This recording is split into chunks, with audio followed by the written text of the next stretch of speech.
Hey everybody, welcome to the second devlog for Blightlands Blacksmith, a sim-cross RPG where you progress by making, using and selling weapons. Today we're up to forging a blade. First, let's take a look around because the world has completely changed since the first video. You can see we're now on the outskirts of a Legion marching camp, and part of the aim of the game will be to keep these guys supplied while they clean out the valley below. We still have an inn and shops along with a smithy, but it's all tents now, and the palisades really focus play into the area we care about, which means we spend less time running from place to place.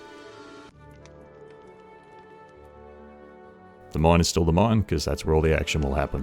We're going to kick it off with designing weapons on our handy sketchboard over here. While we're working on a dagger right now, the game will feature swords, axes, maces, spears, all different sizes and styles. I'm trying for about 100,000 possible unique weapon shapes across the spectrum at launch, and that'll get huge when you start adding in the different materials and engraving combinations later. Each weapon has 4 parts to mix and match, all distinct. Let's have a quick look. Blade, guard, grip, pommel. That looks pretty good. Let's make this one. Smelting the ore is basically going to be stylized metallurgy here. It'll add a lot of depth to the game.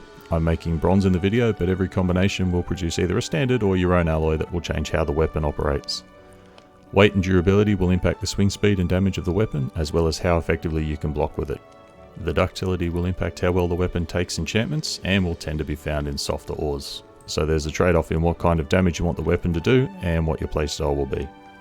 Different classes of customer will of course want different combinations. Once we've loaded the smelter, we throw in some coal, and out comes the bore. You can see we have our ingot as well as the fittings, and we'll show how to assemble the weapon from the parts next time. Okay, forging. This is the meat of today. Now, most of these games I've played turn this into basically a 2D minigame, so I've worked hard to get it a bit more realistic. You can move and position the piece on the anvil, and when you strike, the ingot actually deforms into the shape of the blade based on where you hit. And the puzzle is to make sure that you're only striking where you need to, as overworking or striking cold metal damages the blade and reduces its final damage and sale value.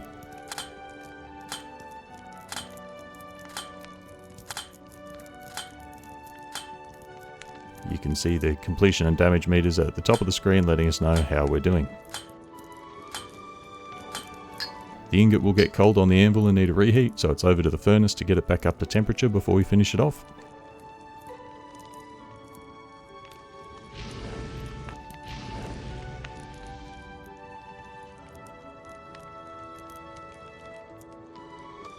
Okay, so the shaping's done, blade's still glowing, so we're good to quench. This is what changes our dagger from an ingot to a weapon. So into the ore we go, and out comes